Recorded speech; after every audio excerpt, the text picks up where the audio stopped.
కోల్పోతున్నారు రైతుల అధ్యక్ష.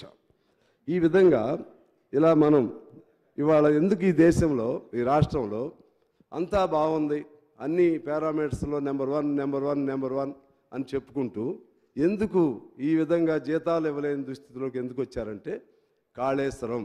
ఆ కాళేశ్వరం అనేది జిందా తెలిస్మాత్నాక అన్ని రోగాలకి అదే సంజీవినిలాగా అన్నిటికీ కాళేశ్వరం అని పేరు పెట్టి ఎక్కడ వచ్చిన డబ్బులన్నీ కూడా అటువే మళ్ళించిన దానికి కూడా కాస్ట్ బెనిఫిట్ కూడా ప్రయోజనం కూడా లేకుండా ఇది అవినీతి అనాలా, దుర్వినియోగం అనాలా, అసమర్థత అనాలా, నిర్వహణ లోపం అనాలా, ఏం చేయాలో వాళ్ళు ఆలోచన చేసుకోవాలి అధ్యక్ష. దానికి సంబంధించి ఆ విధంగా మన ప్రాజెక్టు కూడా ప్రారంభమైంది. ఎప్పుడు 2005లో దీనికి శంకుస్థాపన జరిగింది ప్రాణహిత చేవేళ్ళ. ఇప్పుడు 2024 అంటే దాదాపు 20 ఏళ్ళు. మళ్ళీ ఇంకెన్నేళ్ళు అవుతుందో తెలియదు అధ్యక్ష. ఇట్లా ఇంకెన్నేళ్ళు పడుతుందో తెలియదు. దాని మీద కూడా మనం ఇప్పుడు ప్రభుత్వం ఆలోచన చేయాలి, వారు కూడా ఆలోచన చేసుకుంటే మంచిది అధ్యక్ష. అలాగే ఒక ఎకరాకి లెక్కేస్తే కరెంటు 50,000 రూపాయలు పడుతుందని, అసలు వడ్డీ కలిపితే 1,50,000 ఖర్చు అవుతుంది. రైతుకు వచ్చే ఆదాయం 25,000 నుంచి 30,000.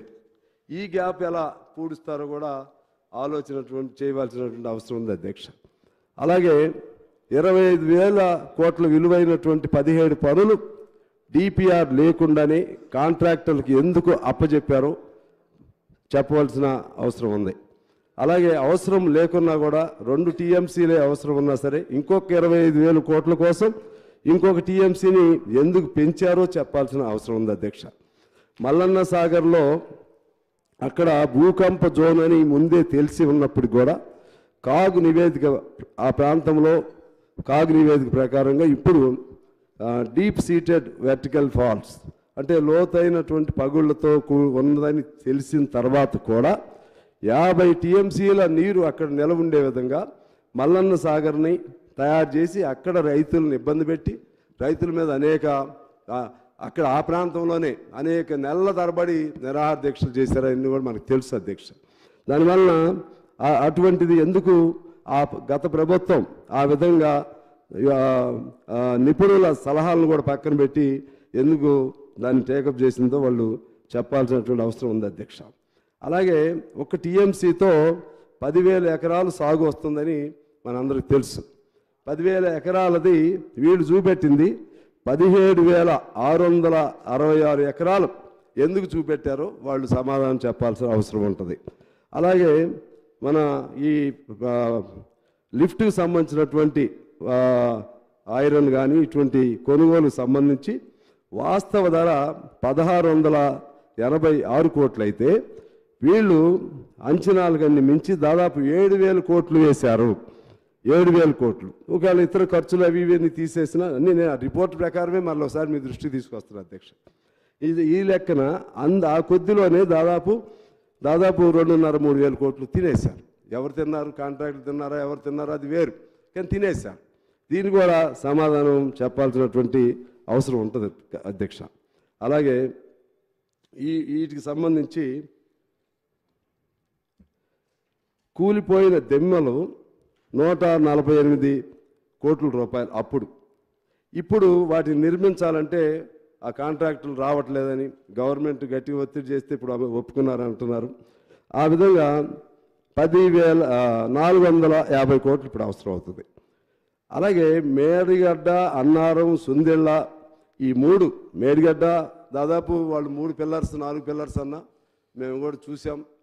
పైన ఉన్నటువంటి ఓవర్ స్లాబే కిందకి రోడ్డే దిగిపోయి ఉంది. అది దాదాపు పనికి రాదని చాలామంది చెబుతున్నారు. ఇంకా నిపుణులు కరెక్ట్ తెలుస్తుంది. అది పోతే సేమ్ టెక్నాలజీతో నిర్మించిన సుందేళ్లను ఇంకా అన్నారం కూడా ఈ దెబ్బతింటే అది అప్పుడు 10,000 కోట్లు 3 కలిపితే దాదాపు 10,000 కోట్లు. ఇప్పుడు నిర్మించాలంటే మళ్ళీ ఎంత అవుతుంది? అక్కడ 148 కోట్లు ఇప్పుడు 450 కోట్లు అయితే 10,000 కోట్లు ఈ లెక్కన మరలా ఇప్పుడు ఆ 3 నిర్మించాలంటే ఎంత ఖర్చు అవుతుంది? ఇది ఆలోచన చేయాల్సినటువంటి అవసరం ఉంటుంది అధ్యక్ష. అలాగే అసలు మేడిగడ్డ లేకుండా దాని కింద చాలా ఉన్నాయి, బ్యారేజ్లు ఉన్నాయి, ఇంకేయో ఉన్నాయి. ఏ నీళ్ళైనా సరే త్రూ మేడిగడ్డ వెళ్ళాల్సిందే. మేడిగడ్డ లేకుండా అసలు ఉపయోగం ఎలా ఉంటుంది? ఎలా మన ఎల్లంపల్లి వరకు మేడిగడ్డ నుంచి వెళ్ళాల్సిందే, లేకపోతే పాత ప్రాణ చేవెళ్ళైనా సరే ఎల్లంపల్లి వరకు వెళ్ళాల్సిందే. ముందు ఈ మేడిగడ్డ ఉండాల్సిందే, అన్నారం ఉండాల్సిందే, సుందేళ్ళు ఉండాల్సిందే. ఇవి లేకుండా అసలు నీళ్ళు ఎక్కడి నుంచి వస్తాయి? అది కాళేశ్వరం ఏమైపోతుంది? ఇవన్నీ కూడా సీరియస్గా ఆలోచన చేయాల్సినటువంటి అవసరం ఉంది అధ్యక్ష. అదేవిధంగా కాళేశ్వరం ప్రాజెక్ట్ని దాని డిజైన్ వీటికి సంబంధించి వ్యాప్కోస్ సంస్థ అనేది అప్పటికే అది బాగా అప్రతిష్ట పాలైనటువంటి సంస్థ ఇయ్యొద్దని చెప్పారు. ప్రత్యేకించి మరలా ఆ డిజైన్ అదంతా వాళ్ళకే ఎందుకు ఇచ్చారనేది కూడా వాళ్ళు సమాధానం చెప్పాల్సినటువంటి అవసరం ఉంది అధ్యక్ష. అదేవిధంగా